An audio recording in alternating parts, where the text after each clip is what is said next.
Thank you for taking the time to watch this episode of Life Support.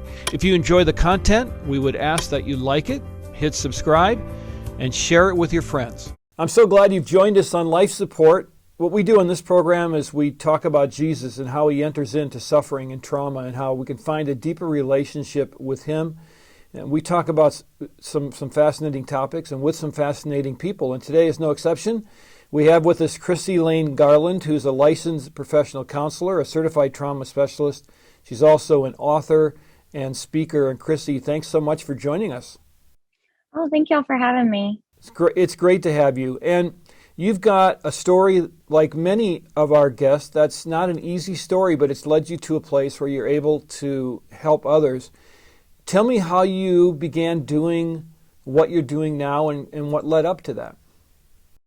Wow. Well, I'll try to tell you without it being too long, but I was called to be a professional counselor over 10 years ago. So I've been in practice for over 10 years, and I grew up a pastor's kid, and my dad is still a pastor to this day. And I met my husband in seminary, and he was in the pastorate for 8 years. And we kind of just lived the life that we thought we'd always had dreamed of. And we got married and we served in ministry together. But as we all know and experience, life isn't perfect. And so we really struggled in the ministry. And my husband struggled from pastoral burnout, but he also struggled with mental health issues. He had depression, anxiety, which also led to chronic pain, and that led to cancer and addiction, which made it very hard to stay in ministry and continue to minister with all those struggles. And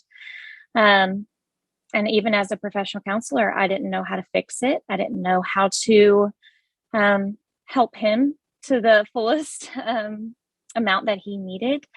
And in 2019, my husband actually ended up taking his life. And it was just a shock that someone who loved the Lord so much, someone who had done so much in ministry, also carried so much pain and heartache. And it was difficult for me to experience all of this because we loved ministry, we loved the Lord, and we were very much so hurt by what we went through and didn't really know where to turn. We had all the answers, but didn't know where to turn. And as a counselor, it was embarrassing that I couldn't help my own husband. And I had all the knowledge to help someone struggling with those issues. And so when he died, of course, just overwhelming grief came over our home. And we have 2 children. They are twins. They were 1.5 at the time when he died. And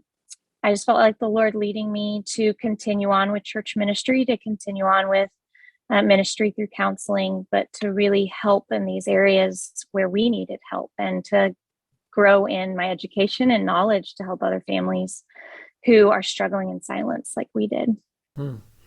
Well, thank you for sharing that. I'm very sorry you've had to deal with that. It's not very long ago, so you're very brave to talk about it. It's troubling that you had to suffer in silence. And I know that's the case with maybe churchgoers in general, but especially for those in ministry. It doesn't really feel safe to open up about that. Can you talk about what that was like and why you suffered in silence? Absolutely. I'll start, I said I'd grown up a pastor's kid, and even though I was in a healthy church, a healthy family, you kind of just learn to keep things to yourself and not to talk about things you struggled with, not to talk about things that went on at home. And I think that's true for a lot of pastoral families, a lot of ministry leader families. And I married a man who also grew up in the ministry, and we kind of just knew that was expected of us. And it's a very unrealistic expectation, but it's a very real expectation in ministry circles. And so when he started struggling with depression and really talking about it, we didn't feel like we had a place to turn to. And we felt like maybe this was a spiritual issue. And because somewhere inside of us, we felt like it had to be, right? I mean, we're struggling, so we have to get right with the Lord, or we have to do something different. And so we lived in that cycle a while, like, what do we need to do different? And he just worked so hard to try to do everything right, to try to please everybody, to try to keep this in, because the fear is there. If you struggle with these type of things in ministry, then you're not equipped to lead other people. And so if it got out, if his leadership found out, that he would immediately most likely lose his job and then lose his livelihood. So the unfortunate thing is by keeping it in and this belief that we could fix it, it just became worse and worse within him and started manifesting itself physically. And he began to isolate, and I was right there alongside of him. The fear of people finding out that my husband struggled with addiction and depression and bipolar and all these things that we were suffering in silence about. Our fear was that we would lose our livelihood in ministry if these things were talked about. And a lot of time that's true for people. And when it did get out, he did lose his job. Wow. Krissie Lain Garland is my guest, and she's telling her story, and we're going to talk a lot about mental health and so forth in our time together. Why would he lose his job for that? What is it about this evangelical thing that we live in that would cause us to let somebody go because they're struggling mentally? Like, what is the overriding principle that people base that kind of stuff on? I think it's the belief system that if you're struggling mentally, automatically it's a spiritual issue. If we're struggling physically, that's a whole other issue. And so when my husband had come out that he had cancer, everyone rallied around him. Sure. But when it came out that he struggled with depression, anxiety, and that in turn turned into addiction, and there was no one to be found in those moments. And I think it's just the belief system that mental illness is not like physical illness, and mental illness is a spiritual issue. But also, I think it's that pastors and leadership positions don't know how to handle it. And so it's easier to sweep it under the rug or to pass it off than it is to get down in the mud and learn about something, acknowledge we don't know everything as pastoral leaders, but that we're willing to show grace in areas that we don't fully understand. And that Jesus' love extends even to the pastor. As a therapist, I mean, how much of these mental health issues that we experience, and I'm right there. I mean, I've got my own set of issues somewhat based on the things that have happened in my past and trauma and things like that. How much of it is a real physical thing going on in our brain that just needs to be treated like I would if my arm was cut open or something? I mean, is there any real difference there? Well, I think, and from my research, from my experience as a counselor and as someone who struggled and someone who loved someone who struggled so much, I think there is an ailment in the brain. I think science is proving more and more that of how our brains are so powerful and function. I mean, it's part of our body. It's part of how God created us.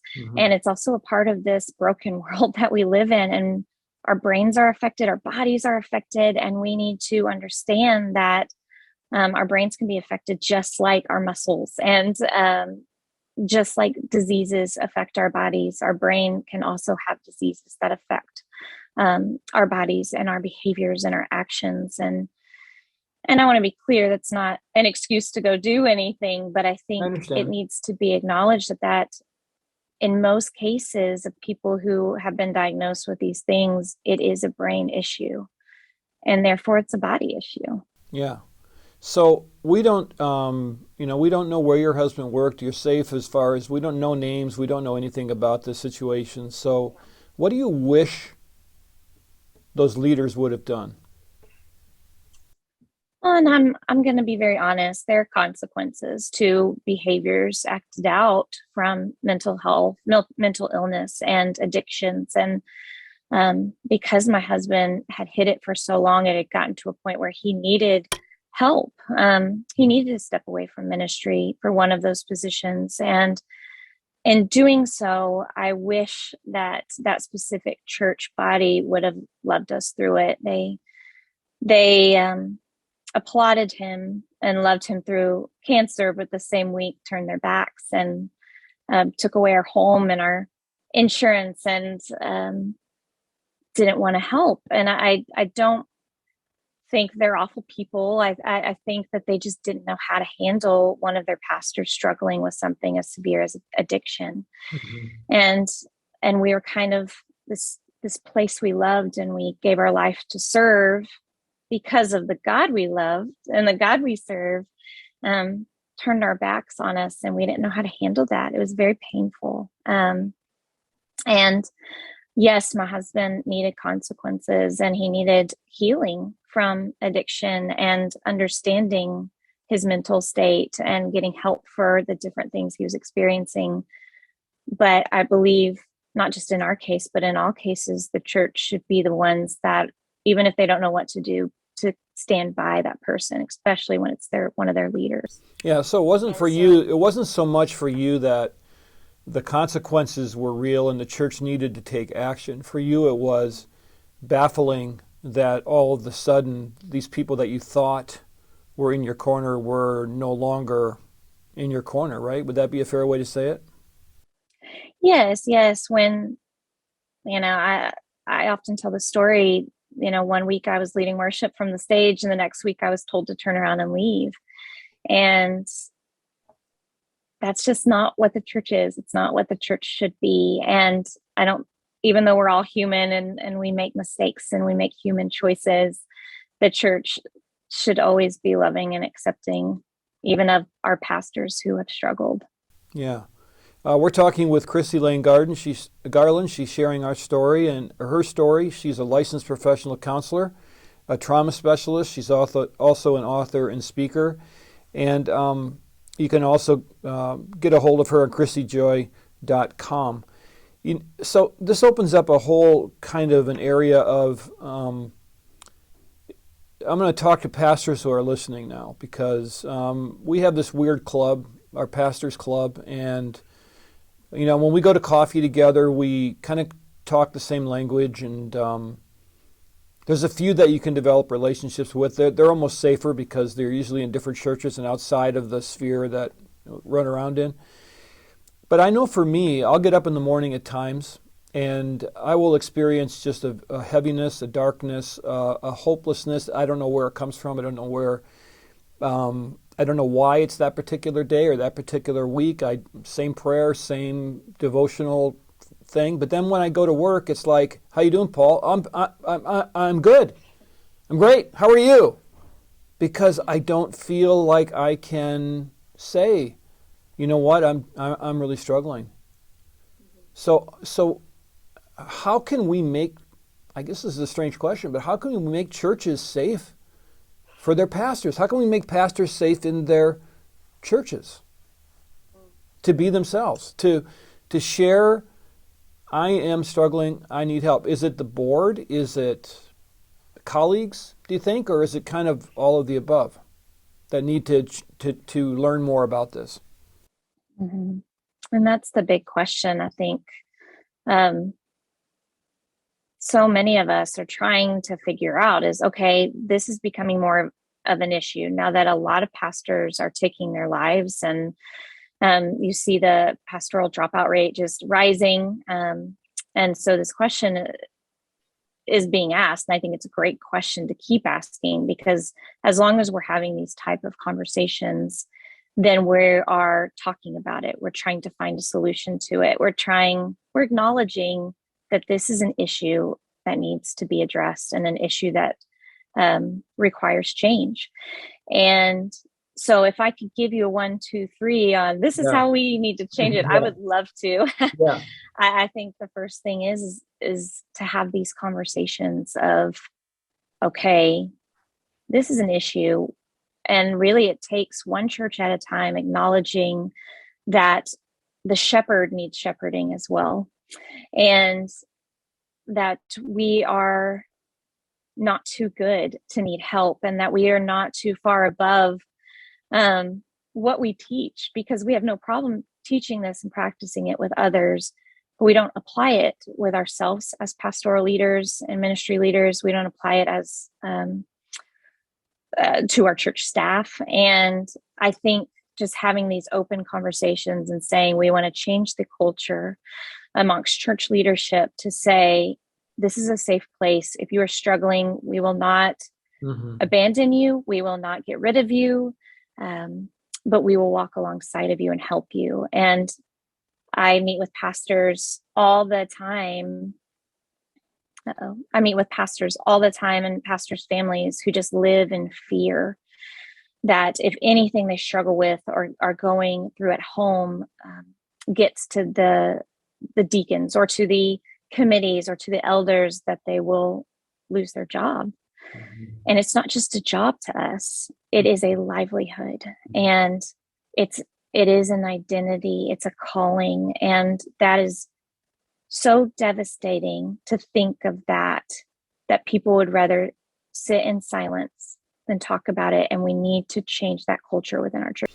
Yeah, and I think what lay people sometimes don't understand about pastoral ministry, and I'm in no way trying to play the martyr here, because I'm blessed and fortunate and all those things, but when we are fired or when we leave a church, our entire friend group, our kids' youth group, where we go to church, what we do, it's gone.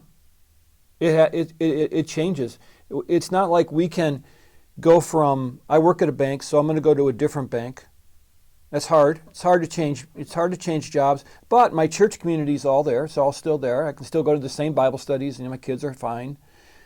Pastors don't have that luxury. You can't stay in the church. You have to. Your family suffers along with you. And I think for me, that's almost a bigger fear than. I'm pretty sure I can find a job somewhere, but it would uproot everything, and that's a bit terrifying, to be honest. And so I think for me, I have to not live in fear, for one thing. So it's partly my responsibility, because I have to trust that God is going to, whatever happens, if they look at me one day and say, we don't want you anymore, God's going to say, don't worry. And I think I have to be willing to share some of this from the pulpit. I need to be able to step out and say, listen, we're talking about this text. I'm right with you on this. This is how I feel. This is what happens with me. This is what's going on inside of me, and take that chance. Because if we can talk about it a little bit, then people will start being able to receive it a little bit. But if we never talk about it and it comes out of the blue, then it'll be very difficult for people to receive that. And I think we can get there at some point.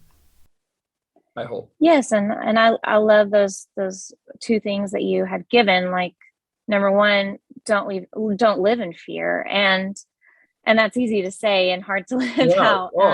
It's very hard. Yeah, but it's so biblical, and it's about trusting the Lord, and it's so hard for us as ministry leaders to admit, because we preach it and we teach it and we encourage the people that we teach to do this, but again, when it comes to our own life, it's so hard to apply. Because you can say, I can trust the Lord and hold this in. And we limit God, but we don't limit him when we're teaching it, but we limit him when we're living it in our own life. And the second thing, what was the second thing you had said? Just talking about a little bit from the pulpit or different settings around the church. Yes, like creating that culture of compassion, of conversation, to just open up, talk about it, and not share every detail of it, but to allow the Lord to work in your struggles and use your struggles and his redemptive work to create that culture within your church. I think pastors are afraid to talk about themselves, not just from a transparency perspective, but from a pride perspective. Like, I don't want my sermons to be about my hunting and camping trips, and which I don't do either, so it wouldn't be. But many times I'll be weighing. Okay, we lost a son, and this is a perfect time for me to talk about that. It fits the text. Should I? Shouldn't I? I don't want this to be about me. And I'll often say to my wife, I feel like I'm talking about that experience too much, and she'll say, you don't really talk about it at all. But that's I think a dilemma too that people are mulling through, is how much about me do we want this to be? Because naturally, a pastor that wants to be a servant leader doesn't want it to be about him. He wants it to be about Christ, and he wants to,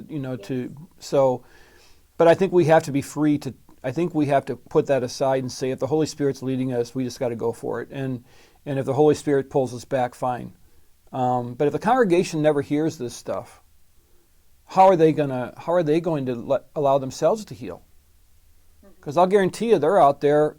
I don't know what the stats are. You can probably name them, but probably at least half the people you're preaching to are struggling with some form of mental illness. And so, yeah. And so, anyway, I'm done preaching now, because I'll be preaching again on Sunday. I'll be back here again. So Krissie, I'm so sorry that you've had to go through these experiences, but obviously God is using you now to give wisdom back to others, and I really appreciate your courage. Tell me how to get a hold of you. What's on your website? What kinds of things are you offering there? Yeah. How to get a hold of me? Well, you had mentioned my website. It's krissiejoy.com. And just to give a little bit of background, it's not this big professional website. It actually started with me and my sister-in-law. I was so burdened about things that we had been through. I was angry that my husband had to die the way he died. I was overwhelmed with grief, and one of my outlets was just to write. Mm-hmm. And so my sister-in-law said, let me create this blog for you. Just write what the Lord puts on your heart. And honestly, what came out of my heart, I just wrote and put it on there. And then people started reading it and reaching out and told me how they related to it, and also shared how they chose not to take their life because of that, and they chose to tell their story. And so you can reach me that way. I do speak, and so a lot of times people will reach me through my website, but it really is just some of my grief journey and talking it through. I also work for an incredible organization called Care for Pastors, and I'm one of their counselors, life coaches there, and we have several others, but we just provide resources and counseling for pastoral families. And that's another way. If you're a pastoral family who's struggling and need a safe place to talk to someone, you can go to carefulpastors.org and reach us that way. But those are probably the two best ways to reach me. Okay, sounds good. Krissie, thanks so much for being with us. God bless you.